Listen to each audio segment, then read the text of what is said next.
신앙은 우리 네 가지로 우리 기독교 신앙을 정리합니다. 우리 조직신학적으로 분류된 객관적인 신앙의 프리즘인데요. 첫째는 창조신앙이에요. 여러분, 창조하신 하나님을 받아들이느냐, 이 믿음이 실제로 그 창조주의 하나님의 은총을 받을 수가 있어요.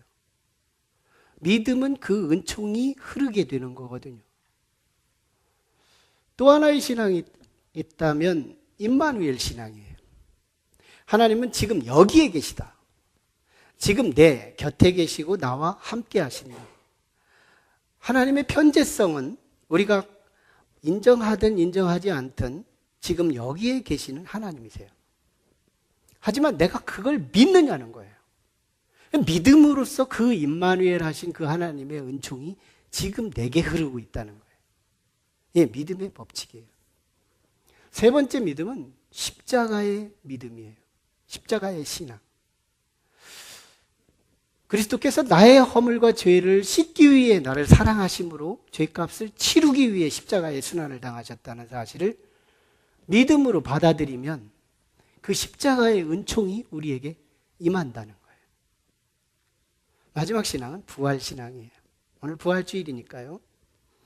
이 부활신앙, 이 부활의 신앙, 이거 참 우리가 받아들이기 어려운 신앙이지만 그래도 이 신앙이 우리 안에 정착되고 그 은혜가 우리에게 흐를 수 있다면 기독교의 참 능력을 경험합니다. 예. 이 부활의 능력, 죽어도 다시 사는 끝이 없는 영원한 생명을 소유할 수 있는 이 믿음, 이 부활의 신앙이 우리 안에 있어지기를 원해요. 제가 말씀드린 거는요, 그 믿음이 그 은총이 흐른다는 말을 한 거예요. 그 믿음이 그 은총을 만난다, 이 말씀을 하고 싶은 거예요. 많은 경우에 창조신앙은 기독교인들 가운데 받아들이는 분들이 많아요. 왜? 아무리 봐도 이 세상이 참 질서가 있고 한 사람의 작품 같거든요. 생명지향적으로 모든 게 맞춰져 있어요. 다양하면서도 하나로 모아져요. 예술품도 이런 예술이 없어요. 신묘해요. 막측해요. 그래서 하나님이 창조하셨다고 느끼는 거예요. 그리고 임마누엘 신앙도요, 어느 정도는 우리 그리스도인들이 받아들여요. 네, 내가 아는 것만 아는 게 아니고 알지 못하는 세계도 내가 있다는 걸 직감하고 있기 때문에 임마누엘도 우리가 받아들여요. 그뿐 아니에요. 우리 십자가의 신앙도 받아들입니다. 그 옛날 그리스도께서 순환을 당하셨다는 사실에 대해서 뭔가 그 근거 있으니까 저런 걸 말하겠지 하면서 우리는 어느 정도 받아들입니다. 부활신앙은 논리가 없어요.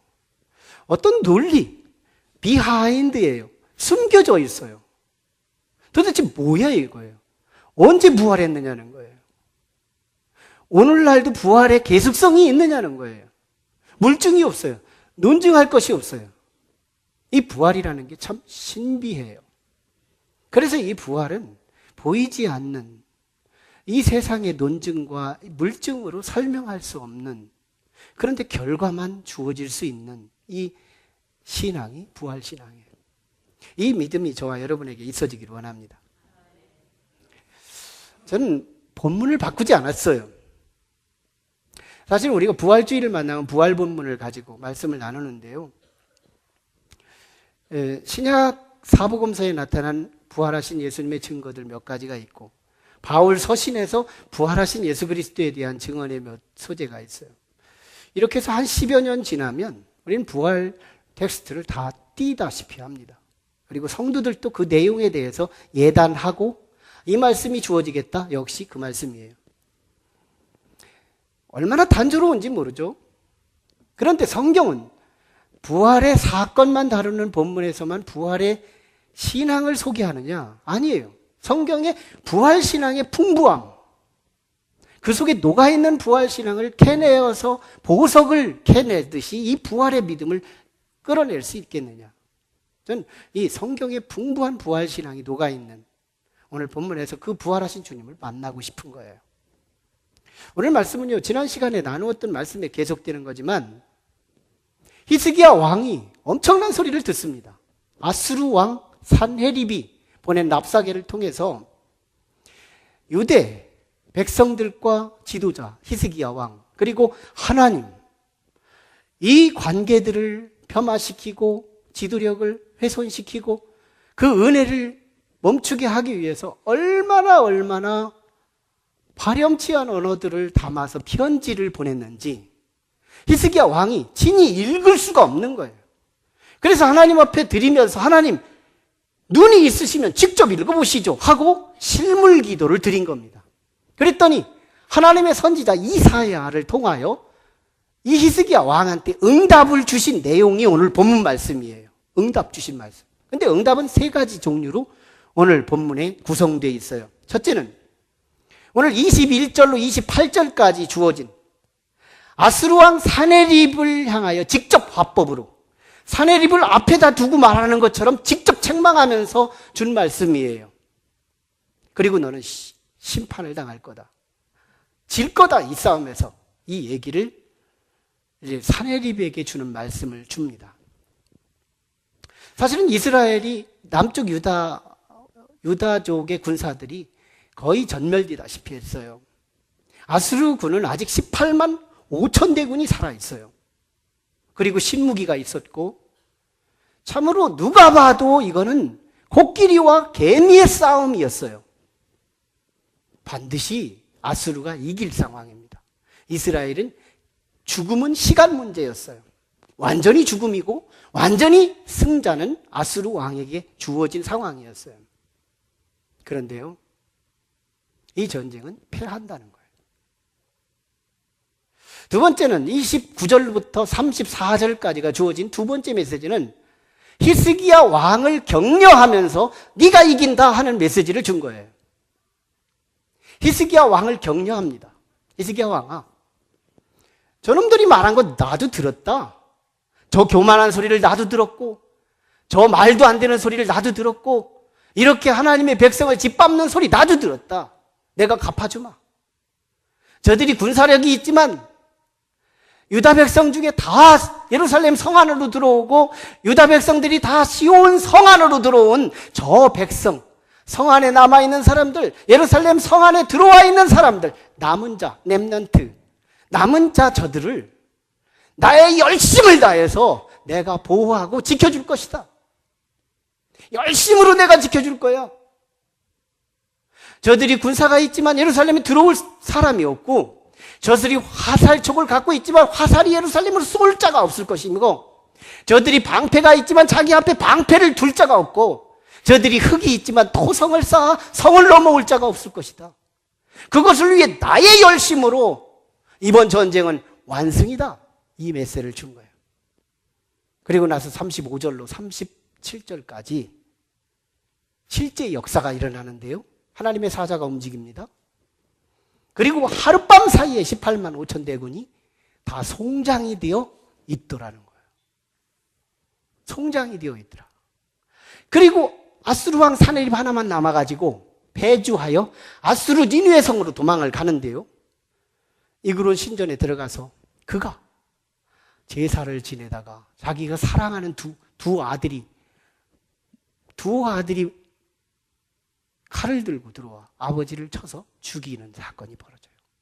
강력한 산헤립의 지도자가 사라지자 그 밑에, 유브라데스 강 밑에 있었던 신흥 작은 제국이었던 바벨론이 제국으로 일어나면서 아수르를 짓밟고 신흥 제국으로 일어나게 되면서 아수르는 BC 605년도에 패망하게 됩니다. 그 여세를 틈타 히스기야 왕의 지경은 넓어졌고, 히스기야 왕의 이 기도 한 방에 제국을 바꾸는 놀라운 승리를 이루게 했다는 거예요. 이게 오늘 말씀이에요. 근데 여기서요, 이 승리가 반전인데요, 도무지 죽을 수밖에 없는 시체밖에 안 되는 유대 족속이 절대 군주의 절대 군사력을 갖고 있었던 아수르 군사가 패하고 유대가 이겼다. 이게 반전이었어요. 반전. 근데 이 반전은 역사적으로 설명할 게 없는 거예요. 설명할 자료가 없어요. 설명할 건더기가 없어요. 그래서 저는 이걸 신비한 반전이다. 역사적으로, 논리적으로, 어떤 전거적으로 설명할 것이 없다. 신비하다. 근데 반전이다. 결과는 있는데 설명할 게 없는 거예요. 신비한 반전이다. 저는 이 신비한 반전이 어떻게 이루어졌는지 오늘 31절에 나타난 가장 핵심 단어, 오늘 본문의 가장 요절이기도 하면서 가장 핵심 단어 중에 하나가 하나님의 열심이라는 거였어요. 이 하나님의 열심. 도대체 하나님이 열심히 뛰셔서 끝내 히스기야를 보호하시고 히스기야 백성들을 구원하셨다는 얘기인데요. 도대체 하나님의 열심, 그것이 유다 백성들의 신비한 반전의 실세가 나타난 거고 이스라엘의 승리가 이루어질 수 있었던 비밀이라는 거예요. 여러분, 하나님의 열심이 여러분을 위한 열심이 되기를 주의 이름으로 축원합니다. 이 부활주일이 바로 이 하나님의 열심으로 이루어진 신비한 반전 아니에요? 부활의 복음이 도대체 주님이 죽었는데요. 하루, 이틀, 3일 완벽한 죽음을 의미하는 거거든요. 옛날에 재래식으로 장사 지낼 때 하루 만에 살아난 시신이 있어요. 이틀 만에 살아난 시신이 있어요. 이건 뭐예요? 기절했을 수도 있고 덜 죽었을 수도 있다는 의미거든요. 그런데 3일 만에 살아난 사람은 없는 거예요. 3일이라는 건 기절했어도 안 된다는 거예요. 일어날 수 있다는 거예요. 못 일어난다는 거예요. 3일은 완벽한 마스터 기간이에요. 예수님께서 3일 동안 죽으셨다가 일어나신 거거든요.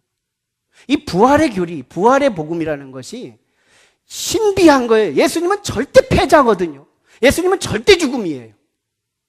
그리고 원수들은 절대 승리예요. 골치 아픈 예수 하나 죽였으니 이제는 남은 세상은 우리 땅이다 하고 덩실덩실 춤을 추며 만찬을 베풀던 원수들이요, 하룻밤, 이틀밤, 3일밤 만에 반전이 되는데요. 이 반전을 누가 증명하느냐고요. 결과는 있는데 과정이 안 보이는 거예요. 이게 신비한 반전인 거예요. 신비한 반전. 이게 하나님의 열심으로 이루어졌다는 건데요. 여러분, 하나님의 열심이라는 것이 언제나 항상 늘 하나님이 막 분주하게, 우리가 분주한 분들이 있거든요. 늘 눈만 뜨면 막 분주해요. 이것도 해야 되고 저것도 해야 되고 질서가 없어요. 막 바쁘기는 바쁜데 왜 바쁜지를 몰라요. 이건요, 우리 참 해를 당하는 인생이거든요. 내가 분주한지 정말 바쁜 건지 이거 구별할 필요가 있어요. 난 분주하다면 회개해야 되는 거예요. 하나님은 분주하신 분이 아니에요. 하나님의 열정과 하나님의 열심은 분주가 아니에요. 아무 때나 움직이시는 분이 아니기 때문에요. 하나님은요, 차라리 이건 기계적으로 움직이는 열정이 아니에요. 하나님은 자동적으로 움직이시는 열정이 아니에요. 차라리 조건적이에요. 차라리 인격적이에요. 인격적인 것이 있고 조건적인 것이 있을 때 하나님은 바쁘게 움직이시더라는 거예요. 두 가지입니다. 오늘 본문에 이 두 가지 부활신앙을 찾아내는데요. 하나는 하나님께서 일찍이 누군가 너무너무 보기에도 아름답고 너무너무 하나님 보시기에 싱그럽고 너무너무 가까이 하고 싶었던 하나님의 사랑덩어리가 있었는데요. 그 사람한테 하나님께서 과거에 어느 때 약속하신 약속이 있으면 하나님은 움직이더라는 거예요. 이거 어떤 교리에도 조금도 손색이 없는 진리죠. 약속이 있는 곳에 하나님은 활동하신다? 여러분, 하나님께서 약속이 있는 곳에 움직이시는 거예요. 보세요. 오늘 본문 말씀에도 우리 주님은 34절에서 하나님께서 나의 종 다윗을 위하여 이 성을 보호하여 구원하리라고 말씀하고 있어요. 나의 종 다윗을 위하여 이 성을 보호하여 구원하리라. 하나님은 이렇게 다윗을 향하여 약속하셨던 그것을 책임지시고 있는 거예요. 약속에 하나님의 움직임이 있다는 거예요. 이게 언약신앙이거든요. 언약신앙이에요. 약속이 있어야 하나님은 움직이시는 거예요. 다윗을, 나의 종 다윗을 위해 하나님에 대한 사랑이 묻어있죠. 이 사랑, 그래서 하나님 다윗 때문에 지금 어떻게든지 자기 말을 책임지겠다는 거거든요. 약속이 있는 것에 주님의 움직임이 있다. 그럼 다윗 시대에는 다윗한테 약속한 거죠. 근데 오늘 다윗보다 더 다윗 되신 분이 있어요. 다윗보다 영원한 세대를 커버하고 구원할 수 있는 메시아가 있으니 그분이 바로 우리가 알고 있는 그리스도세요. 예수님이세요. 다윗을 먼저 보내신 이유는 이 비슷한 이미지를 가지신 영원한 지도자가 올 거라는 것을 우리 가리키기 위해 주신 다윗이거든요. 그래서 다윗은 예표가 그리스도를 바라보게 만들기 위한 인물이었어요. 여러분, 그리스도를 향하여 하나님께서 약속하신 말씀을 아세요? 하나님께서 그리스도에게 약속하신 말씀이 있는 거예요. 요한복음 5장 24절로 25절의 말씀을 보면 내가 진실로 진실로 너희에게 이르노니 내 말을 듣고 또 나 보내신 이를 믿는 자는 영원히 살겠고 심판에 이르지 아니하니 그의 생명이 그를 믿는 자 사람에게 생명으로 얻게 하려 함이라. 주님은요, 정말 그 오신 그 그리스도의 말을 듣고 믿는 자에게 생명을 주신다고 말씀하고 있는 거예요. 약속이죠. 아버지 하나님이 아들 예수에게 약속하신 그 약속. 하나님께서 다윗에게 약속하신 그 약속 때문에 하나님의 열심으로 히스기야 왕의 공동체를 지켜주신 것처럼 약속이 있는 곳에 예수님도 또 말씀하시죠. 요한복음 11장 55절로 56절 말씀에서 그렇게 말씀하시죠. 나는 부활이요 생명이니 나를 믿는 자는 죽어도 살겠고 무릇 살아서 믿는 자는 영원히 죽지 아니하리라. 하나님 아버지가 그리스도에게 주신 약속과 예수님이 우리에게 주신 약속이 통일되잖아요. 같은 말씀이거든요. 이 약속은 하나님으로 하여금 너무너무 설레게 만드는 거예요. 하나님으로 하여금 이 약속 때문에 하나님의 열정과 하나님의 열심이 생기는 거예요. 하나님의 열심이 생기는 거예요. 오늘 이 약속의 말씀을 믿으시기를 바랍니다. 두 번째가 바로 하나님은 인격적인 조건에서 하나님의 열정이 시작된다는 건데요. 히스기야 공동체의 믿음 때문인 거예요. 오늘 말씀을 자세히 한번 들여다보세요. 31절에 보면 백성들이 남은 자가 있는데요. 이 남은 자, 유대 땅이 여러 가지 폐허가 됐거든요. 18만 5천 대군이 이 성읍 저 성읍을 막 초토화시키면서 유대 땅에 살 수 없는 세상을 만들자 백성들이 우리가 살 길은 예루살렘이야, 우리가 살 길은 시온성이야 하고 우리는 다 예루살렘으로 들어가자. 우리는 시온산으로 들어가자. 예루살렘 성 안에 시온산이 있거든요. 그리고 그 시온산 중턱에 예루살렘 성전이 있거든요. 성전이 뭐예요? 그리스도거든요. 몸된 교회거든요. 성전이 그리스도예요. 그러니까 히스기야 공동체의 유대 사람들이요, 이 환란을 당하자 우리가 살 길은 유일하게 예루살렘 성전이 있는 곳이고 시온산 중턱에 서 있는 하나님의 성전에 있음을 알고 백성들이 하나님 쪽으로 들어온 거예요. 거기서 렘넌트, 남은 자가 된 겁니다. 그때 하나님께서 이 나를 내 안에 숨기 위해 남아있는 이 사람들을 나의 열심으로 내가 책임지고 보호하고 구원하리라, 이렇게 약속하고 있는 말씀이 오늘 31절입니다.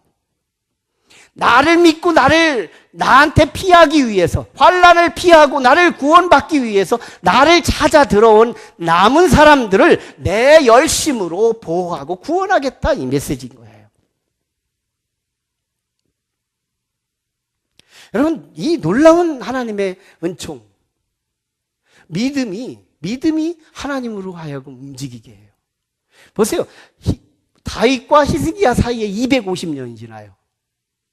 그런데요, 그 사이에 히스기야 왕 같은 사람이 있었으면 하나님이 그때 움직였어요. 근데 이 약속이 있다고 하더라도 오늘의 믿음이 받쳐주지 않으면 하나님의 움직임은 약속으로 끝나는 거예요. 약속과 오늘의 믿음, 거기에 하나님의 역사하심의 열정과 열심이 따르더라는 거예요. 오늘 하나님께서 나를 위해 열심히 움직이실 수 있도록 하기 위해서는요, 그 옛날 그리스도께서 그리스도를 향하여 주신 이 약속의 말씀은 제가 읽어드렸으니까 아시잖아요. 그 약속을 믿고 오늘 믿자는 거예요. 그래서 오늘 믿음으로 오늘 이곳에 오셨다면 여러분, 이 자리를 고수하셔야 돼요. 이 자리를 고집하셔야 돼요. 이 자리를 벗어나지 않아야 돼요. 끝까지 믿음 안에서 주님 다시 오실 그때까지, 우리 생애를 다하는 그날까지 오늘 여기서 남은 자, 렘넌트가 되셔야 되는 거예요. 약속의 말씀을 믿고 내가 하나님만 의지하며 하나님을 믿고 하나님이 나를 구원해 주신다는 약속의 말씀을 믿고 오늘의 말씀을 믿고 믿음으로 이 자리를 지켜가라는 거예요. 그러면 성 밖에서 하나님의 열심이 나의 털끝 하나 상하지 않도록 다니엘을 사자굴에서 지킨 것처럼 사드락 메삭 아벳느고를 불뭇불에서 지켜주신 것처럼 우리를 지켜주시는데요. 단순히 이기는 것이 아니라 사네립과 그의 군사들은 하루아침에 송장되게 하고 사네립의 나라는 바벨론에게 지배를 당해서 꽝 망하게 만들면서 히스기야 왕의 땅은 넓어지게 하더라는 거예요. 반전이에요. 이 부활의 승리 설명할 게 없어요. 결과는 있는데 과정을 못 보니까요. 왜? 우리의 자리가 성 안에 있기 때문에 성 밖에 있는 성벽에 가려져서 보이지 않는 자리가 하나님의 열정의 자리예요. 보세요. 제자들이요. 순환주일에 제자들은 예수님을 배신하고 성 안으로 들어갑니다. 제자들은 예수님을 배신하고 성 안으로 들어가요. 겁나서요. 예수님처럼 자기도 죽을까 봐요. 그런데 예수님은요. 성 안에서 신문을 당하고 성 안에서 채찍을 받다가 이제는 죽이기 위하여 성 밖으로 내몰려요. 그런데 성 밖으로 내몰리시는 예수 그리스도께서 욕설을 당하죠. 채찍을 당하죠. 무거운 십자가를 지고 가야죠. 성 밖으로 영문 밖으로 나가시는 예수 그리스도의 처절한 고독한 십자가의 고난을 하나님의 열정으로 보이지 않아요? 하나님의 열심으로 보이지 않아요? 나 하나 구원하기 위하여 우리들을 구원하기 위하여 주님은 영문 밖에서 그런 열정으로 십자가를 이겨내고 고통을 당하시는 하나님의 열심. 저 십자가는 하나님의 열심으로 보이는 거예요. 저는 하나님의 땀으로 보이고 하나님의 핏방울로 보이고 하나님의 고통으로 보이고 나 하나 살리기 위하여 저렇게 몸을 아끼지 않고 영혼을 아끼지 않고 저렇게 죽기 위하여 정말 죽기까지 우리를 사랑하신 하나님의 열정. 제자들이 봤나요? 못 보는 거예요. 왜? 성 안에 있으니까. 성벽에 가려져서요. 본래 부활의 진리는 우리는 성 안에 있고 그분은 성 밖에서 우리를 위해 구원하기 위해 머리가 찢기고 가슴이 창지울 이루어지고 양손 양발에 못이 박히며 내가 맞아야 할 그 못, 내가 진리움을 받아야 할 그 창, 내가 써야 할 가시관, 그걸 주님이 쓰시며 내가 당하지 않기 위해서 나 하나 지키기 위해서 주님은 그렇게 열정을 다해 우리를 성 밖에서 나를 위한 사역을 하셨기에 우리는 최후의 결과, 부활의 그리스도의 첫 열매처럼 우리 안에도 그 승리가 약속되어 있다는 것입니다. 우리의 믿음은 하나예요. 믿음 하나만 붙들고 약속의 언약의 말씀을 하나를 붙들고 끝까지 믿음으로 성전에 붙어 있으라. 그러면 부활의 주님은 나의 승리로 다가오실 것이다. 약속입니다. 전 사기치지 않아요. 정말 약속의 말씀, 지금까지 나한테 응답해 주신 신실하신 그 하나님을 내가 믿고 오늘 진리를 선포합니다. 받아들이지 않아도 받아들이들은 상관이 없어요. 이건 진리기에 받아들이는 자들에게 축복일 거예요. 우리는 성 안에 있기 때문에 성 밖에서 열정이 뛰는 그리스도의 그 순환을 이해할 수 없어요. 도무지 저분이 누구기에 나를 위해 저렇게 수모를 당하며 저렇게 열정적으로 내가 당할 그 희생을 당하여 나를 털끝 하나 상하지 않도록 나의 생명을 보호하기 위해 구원하신 그리스도의 그 열정. 누구 때, 언제 그 열정이 움직이시던가요? 약속이 있는 곳에. 그 약속을 믿고 예루살렘 성으로 들어온 사람들에게 최후의 반전의 신비한 승리가 그들에게 임한 것처럼 저와 여러분에게 임하기를 주님의 이름으로 축원합니다. 약속 붙들고 끝까지 붙어 있으라. 약속 붙들고 끝까지 붙어 있으라. 이게 부활 신앙이에요. 부활의 약속을 붙들고 끝까지 붙어 있으라. 우리 교회가 싫으면 다른 교회라도 가서라도 그 그리스도에게 끝까지 붙어 있으면 저는 이 히스기야 왕의 신비한 반전이 듣던 그 하나님이 나의 하나님이네 이 경험을 하게 될 줄로 믿습니다. 기도하시죠. 함께 같이 기도하실 때 하나님, 오늘 우리 히스기야 공동체에 도무지 설명할 수 없는 이상한 반전이 일어났나이다. 그것을 알고 보니 하나님의 열정이었다고, 하나님의 열심이었다고 오늘 말씀하는데요.